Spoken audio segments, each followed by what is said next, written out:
8 e 8. Começamos pontualmente nossa terça da reflexão, onde nós vamos conversar a respeito de filosofias de vida, na verdade de orientações tanto para a vida pessoal quanto para a vida profissional. E hoje eu quero falar com você, dentista, ou com você, profissional da área de saúde, que avalia pacientes todos os dias, e vou te ajudar a te mostrar como você vai auxiliar o seu paciente a fazer o tratamento.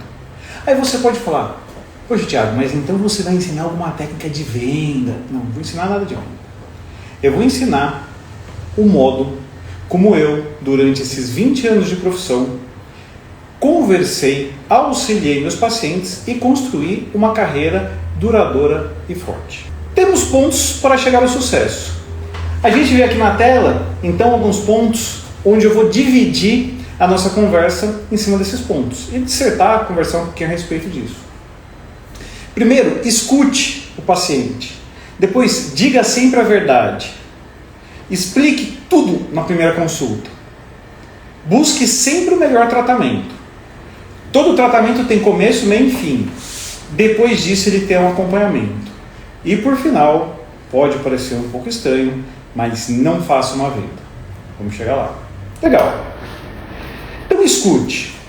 O que é escutar? Nós dentistas, muitas vezes, o paciente senta na cadeira e a gente escuta: doutor, posso falar uma coisa? Pode. Odeio dentista. Aí você fala, se você tem uma baixa autoestima, você fala: cara, a mulher chega aqui, o cara chega aqui, fala que não gosta de dentista. O que eu posso fazer para ajudar essa pessoa? Escuta, quais são os traumas que essa pessoa tem? O que ela passou na vida? Traumas, às vezes, pessoais e até mesmo na cadeira do dentista.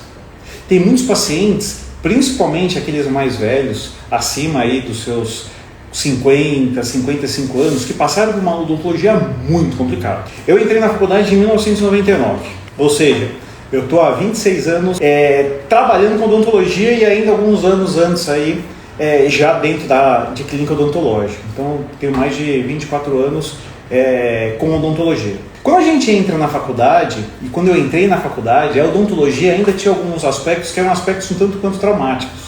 Hoje eu posso mostrar para as pessoas mais novas os instrumentos de tortura que a gente tinha, como abridores de boca, como instrumentos que pareciam realmente instrumentos de tortura. Quais são as dúvidas do seu paciente? Ah, doutor, eu quero saber se dói. Ah, eu quero saber se vai demorar. Ah, eu quero saber se o implante dói. Todas as dúvidas. Tudo tem que estar em um caderno onde você vai escrever tudo. No computador onde você vai escrever tudo. Por que é importante você saber as dúvidas do paciente? Porque essas dúvidas e esses traumas vão se perpetuar, por mais que você as tire no começo, vão se perpetuar durante o tratamento. E às vezes isso volta. Vou contar um caso para vocês. Eu tinha uma paciente que ela morava muito longe aqui do consultório. Vou colocar aí mais ou menos uns 30, 40 quilômetros daqui do consultório, até num outro município de São Paulo. Ela vinha para cá e ela foi indicada por um amigão meu. Quando ela chegava aqui, ela tinha um medo absurdo, ao ponto de, se eu estivesse na janela, ela me visse na janela, ela dava a volta e ia embora. Uma vez ela entrou no consultório, olhou para mim, travou ao ponto de ficar branca e não conseguia se mexer. Eu tive que pedir pro marido dela vir e tirar ela da sala, e ela foi embora. Ou seja, ela tinha um trauma. E esse trauma persistia. Existem alguns pontos que a gente precisa estar atento. Eu tenho 2 pacientes que elas não podem deitar cadeira. 3 pacientes que elas não podem deitar cadeira. Uma, o implante que eu tive que fazer com ela, implante na parte de cima, eu tive que fazer com ela sentada. Por quê? Porque se deitasse, ela passava mal, ela tinha certo enjoo, principalmente relacionado à labirintite. São esses pontos que a gente vai fazer, que a gente precisa ter anotado, para na hora que o paciente sentar, a gente não esquecer disso. Legal? Quais são as expectativas do paciente? Aonde ele quer chegar? Vamos pegar 2 figuras conhecidas. Vamos pegar o Cássio, que jogou no goleiro do Corinthians, que agora está no Cruzeiro, infelizmente, mas o grande Cássio, que fez muito pelo Corinthians, que é um paciente com queixo super grandão. E vamos pegar o menino que fez o Harry Potter, tá? Ele é uma pessoa que tem o queixo um pouquinho para trás. O dente de um é diferente do dente de outro. Imagina um sujeito que tem um queixão grandão e fala: ah, eu quero os dentes igual do menino do Harry Potter lá, que eu não lembro o nome do ator. Não vai dar. A expectativa, a gente precisa quebrar essa expectativa no primeiro dia. Aí vem, diga sempre a verdade. As suas palavras têm que ser translúcidas como essa bola. Tudo que você falar é a verdade. Vou dar um exemplo. Ah, doutor, quero colocar alinhador, quero colocar um aparelho que seja invisível. É totalmente invisível? Se alguém chegar muito perto, não vai ser totalmente invisível, mas de longe é visível. Ah, doutor, mas incomoda? Incomoda. Você está tendo uma movimentação, seus dentes estão movimentando. Ah, mas vai demorar? Tempo é sempre um negócio que é muito relativo para a pessoa. Se eu chegar para você e falar o seguinte, cara, eu corro 2 km por hora. Às vezes para uma criança 2 km é muito. Às vezes para um velocista isso é pouco. O que é o tempo? O que é demorar muito? O que é demorar pouco? Quanto tempo vai demorar esse tratamento? Não tenha medo de falar a verdade. Por que você vai ter medo de falar a verdade se você quer que a pessoa esteja com você, confie em você, trate com você num período que às vezes é longo? Tem tratamentos, às vezes, que a gente vai fazer cirúrgicos que vão demorar às vezes 1 ano e meio para o paciente ter dente. A opção de ele tratar ou não com você vai ser muitas vezes baseada na verdade que você vai estar falando. Ah, meu amigo, vai demorar 1 ano e meio. Ah, eu vou ficar sem dente? A gente vai deixar uma prótese XYPTO na sua boca. Tudo bem? Você concorda? Porque a partir do momento que você concordar, que o paciente concordar, não tem volta. Ele sabe que aquilo foi acordado, foi combinado e vai ser entregue. Então, sempre, em toda e qualquer circunstância, diga a verdade. Por mais que às vezes essa verdade possa parecer que você está dando um no pé, ou que você está apresentando algo que possa dificultar às vezes ou favorecer um argumento do paciente. Legal? Explique tudo na primeira consulta. O seu tratamento tem que ser um livro aberto.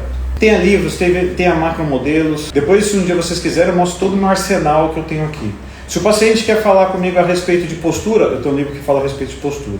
Se eu tenho um paciente que ele quer falar problemas de DTM, na TM, eu tenho um livro que fala, eu abro o livro e mostro para ele. Tudo aquilo que eu vou falar é tudo baseado em ciência, nunca em achismo. Quando a pessoa chega para você e fala assim, doutor, você acha que vai dar certo? Toda vez que você faz uma pergunta, você induz o seu interlocutor, a pessoa que você está perguntando, a responder da mesma forma. Lembra da escola? Por que o céu é azul? O céu é azul porque isso. A gente sempre tende a responder da forma que nos foi perguntado. Se o paciente chega para você, doutor, o senhor acha que vai dar certo? Você tem que ter a certeza. Eu tenho certeza baseada nisso, vai ficar bom. Eu tenho a certeza, nunca acho. Quem acha não tem certeza. E quem acha gera uma falta de credibilidade para o paciente enorme. Como que você vai orientar esse paciente a conseguir o melhor tratamento se você não tem certeza? Se você não tem certeza, não faz. Ou você chama alguém que seja muito capaz para responder. Vou dar um exemplo.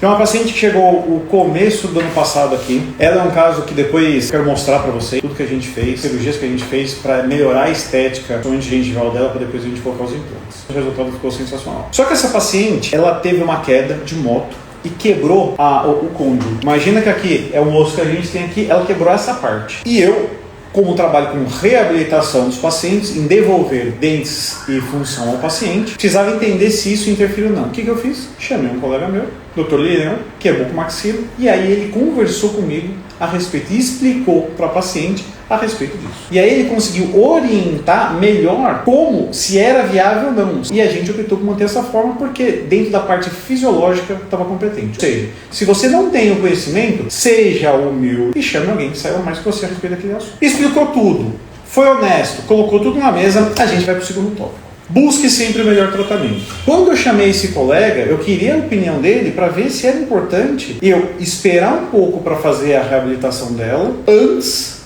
de, às vezes, fazer uma cirurgia. Muitas vezes o paciente precisa passar por outros profissionais antes de chegar na sua cadeira. Muitas vezes um paciente que vai fazer um tratamento ortodôntico, ele precisa passar por uma fono antes, fazer um tratamento antes. O paciente que às vezes vai fazer uma reabilitação estética, ele precisa muitas vezes passar por um gasto porque ele tem um problema de refluxo, uma acidez bucal muito grande. A gente sabe que pacientes que têm acidez bucal muito elevada podem comprometer a adesão, o grudar tanto de uma porcelana quanto de uma resina em cima dos dentes. Então a gente precisa que esse paciente esteja saudável. Paciente que às vezes desenvolve algum tipo de parafunção derivada às vezes de medicação, esse paciente precisa às vezes ser controlado. Ou às vezes um paciente vai passar por uma cirurgia, tem um problema do coração, um problema de formação de plaquetas, ele precisa antes passar por um outro médico antes de você. Como que você então vai indicar o melhor tratamento do paciente? Aqui eu separei algo voltado para a odontologia. Porém, a gente pode estudar junto,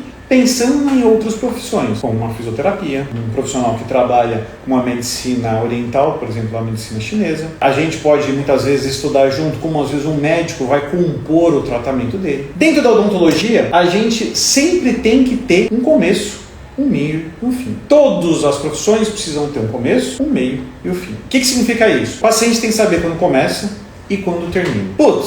Mas não existe a resposta do organismo. Às vezes a gente coloca aparelho ortodôntico, a gente quer que um dente que está lá em cima preso, ele desça. A gente queria que ele descesse em 1 ano. Às vezes não vai demorar 1 ano. Isso é a resposta biológica do paciente. Porém, o paciente precisa saber todas as etapas que ele vai passar.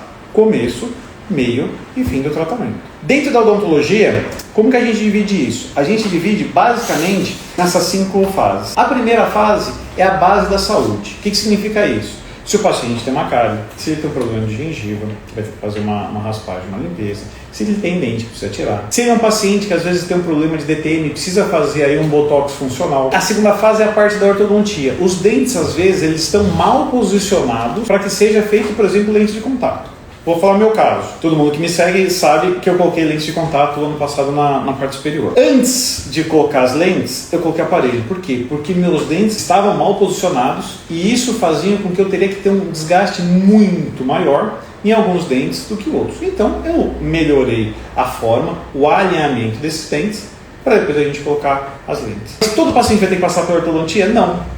Porque o paciente não tem necessidade. Porém, se você perceber, através do encaixe, do engrenamento desses dentes, que ele tem a necessidade de fazer uma ortodontia, você deve, obrigatoriamente, falar para o paciente: amigão, você é um candidato a fazer uma ortodontia. Se o paciente optar ou não, não é problema seu. Mas você deve falar esse melhor tratamento. Uma outra coisa muito importante: tem pacientes que sugerem tratamento. O que quer dizer isso? Doutor, se a gente fizesse tal coisa? Se for viável, pode ser uma segunda opção. Porém, você é o responsável pelo resultado final do tratamento. Num dos podcasts, no Dr. Zanetti Podcast, que você entra lá no YouTube e vai ver, conversei com o Dr. Guilherme, que é um advogado responsável, especialista em direito dentro da odontologia. E a gente, dentro da odontologia, a gente tem uma parte que é por meio e uma parte que é por fim de responsabilidade. Então, se você fizer um tratamento onde o resultado você sabe que está errado, você pode cair dentro de uma imprudência ou uma imperícia e pode causar um problema legal muito grave para você. Se não for viável, fala: amigo, desculpa, não dá para fazer. Um dia chegou uma paciente aqui para eu trocar as próteses dela em cima de implante. Ela chegou aqui e falou assim: doutor, eu não estou conseguindo falar. E eu prefiro falar porque eu prefiro cantar. Aí eu falei para ela: pode fazer uma pergunta? Você tem um vídeo para me mostrar você cantando? E aí ela mostrou. Vozes eram bonitos, uma articulação para falar super bacana, falava muito bem. Ou seja, as próteses estavam realmente interferindo na fala dela. Porém, ela me falou que ela tinha feito esses implantes há 1 mês. Não foi eu que fiz a prótese. Não sei que tipo de implante que foi feito, qual foi a técnica que foi feita, se os implantes travaram muito bem, se não travaram, quanto foi o torque. Eu seria imprudente em tirar essa peça e fazer a peça novamente para ela. E eu tive que falar para ela: infelizmente, a gente vai ter que esperar completar aí pelo menos uns 4 meses para a gente tirar essa prótese e ver o que está acontecendo. Ou até os 6 meses. Vou ter que ligar: não vou dar o telefone do dentista, não vou fazer. Eu falei: perfeito, não vou fazer o tratamento da senhora. Não, doutor, pode falar, eu pago, não tem importância, eu pago à vista. Não vou fazer o tratamento da senhora. Eu me recusei porque eu poderia estar sendo imprudente em realizar esse tratamento. Depois a gente vai para a parte cirúrgica. Essa parte cirúrgica, ela pode ser tanto uma cirurgia ortognática, onde a gente vai fazer o reposicionamento da ósseo, quanto cirurgias de implante. Então, muitas vezes, os dentes... Imagina que o dente aqui do fundo, muitas vezes, quando o paciente perde muito tempo, o dente começa a descer. Às vezes, a gente precisa melhorar o posicionamento para a gente conseguir colocar, às vezes, um implante e colocar 2 implantes. Não pela quantidade, mas pelo posicionamento desses implantes. Legal? Feita a cirurgia, aí a gente vai para a estética dental. Antigamente se chamava de estética branca, porque a gente tem estética rosa, que é da gengiva, e a estética branca, que são dos dentes. Quando a gente pensa nessa estética branca, a gente pensa aí em dentes que vão ser mais duradouros. Aqui eu coloquei definitivo. Definitivo, nada é definitivo, né? Não existe definitivo na vida. Tudo tem um desgaste, tudo pode ter uma mudança. Mas dentes que vão ser mais resistentes, ou seja, os dentes de cerâmica. Então é nessa 4ª fase onde a gente vai colocar os dentes de contato, onde em cima dos implantes, ou em cima de dentes, a gente vai colocar as coroas em cerâmicas, onde muitas vezes a gente precisa fazer um ajuste oclusal. O que é o ajuste oclusal? Você terminou às vezes o aparelho, às vezes um dente está tocando um pouquinho mais que o outro. Por mais que o tratamento seja preciso, mas às vezes micronicamente bem pequenininho, não é tão preciso. Então nessa fase verde aí, dessa estética dental, onde a gente faz esses ajustes. O paciente finalizou. Muitas vezes o paciente, principalmente os pacientes mais velhos, ou pacientes principalmente que têm um volume labial menor, muitas vezes querem fazer aí uma estética facial. Tem pacientes que você faz toda a reabilitação e ele fala, nossa, eu precisava um pouquinho mais de lábio. Com um dente, às vezes a gente consegue ganhar um pouquinho de lábio, mas não aquilo baseado na expectativa que ele tinha. Então, muitas vezes a gente acaba entrando na ROF, na harmonização orofacial, onde você vai melhorar esse posicionamento. E dentro da ROF existe tanto a parte de preenchedores, de bioestimuladores, como também hoje algumas próteses que você faz os encaixes em cima desse osso para melhorar essa estética facial. Quando você vai fazer essa fase de reabilitação, quando o paciente senta na sua frente, você precisa avaliar todos esses processos, as 5 fases.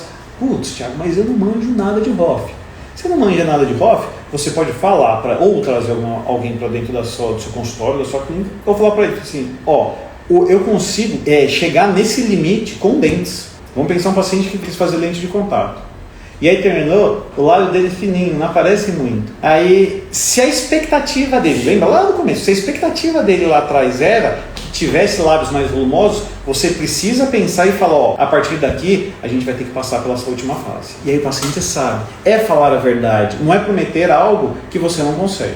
Passamos pelas 5 fases, a gente precisa ter um acompanhamento. Todo tratamento que você fez precisa ter um acompanhamento. Por quê?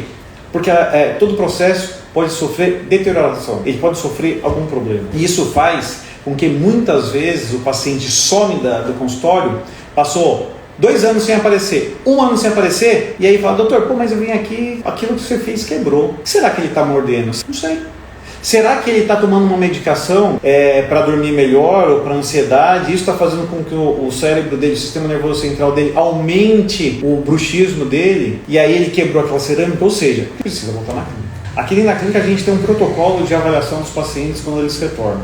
O paciente é passado pela radiografia panorâmica, uma vez por ano, é feito escaneamento, onde a gente vai avaliar e comparar desgastes possíveis de um ano para o outro, avaliar a parte oclusal, como estão essas relações dentárias, um exame clínico e, quando necessário, a gente faz algumas fotos intraorais para a gente conseguir ter uma amplitude, uma visualização muito maior para mostrar para o paciente e falar, você não está usando a placa que eu te pedi. E por fim, não venda. Nós não vendemos produtos, nós tratamos de paciente. Eu vou falar alguma coisa polêmica, mas eu acho que a gente tem que pensar em algumas coisas que acontecem. Principalmente na harmonização orofacial. Ninguém vende bisnaga de preenchedor, você vende tratamento. Esse papo me incomoda demais. Não, quero 2 ml de...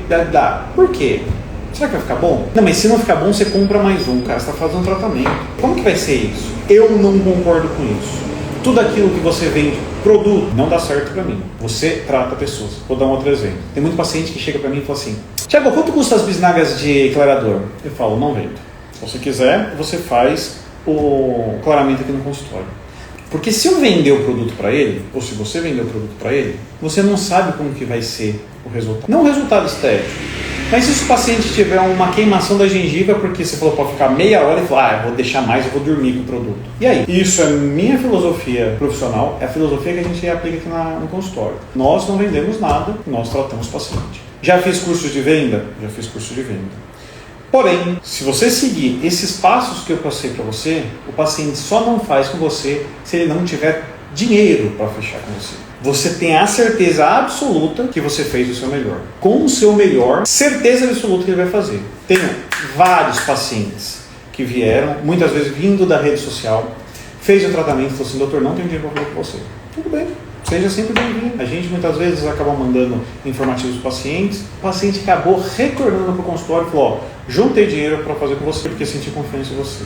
Quando você vai num curso de venda, o que a gente deveria, não é a técnica que você vai vender, pode ser a técnica de negociação, para que você facilite e viabilize o tratamento para ela. Isso eu concordo. Agora, nós não vendemos, porque nós tratamos o paciente. Pode parecer meio polêmico isso que eu estou falando, porém, a gente precisa tomar muito cuidado que, às vezes, um procedimento que você ofereça para o paciente e você não tem a certeza se tem a necessidade ou não, a gente pode causar um prejuízo muito grande, como, por exemplo, às vezes um paciente que vai tirar um siso e tem uma parestesia permanente, uma dormência, uma parestesia permanente no queixo. Espero que vocês tenham gostado, que isso ajude vocês a conduzir o paciente de vocês para o melhor tratamento. Você que é paciente, que esteja interessado em realizar qualquer tipo de procedimento, esses são os passos que eu acredito e que dentro da minha filosofia de trabalho faz muito sentido para a gente conseguir entender. Mande suas perguntas que eu vou ter maior prazer em conversar com vocês e explicar para vocês. Muito obrigado a vocês, um abraço.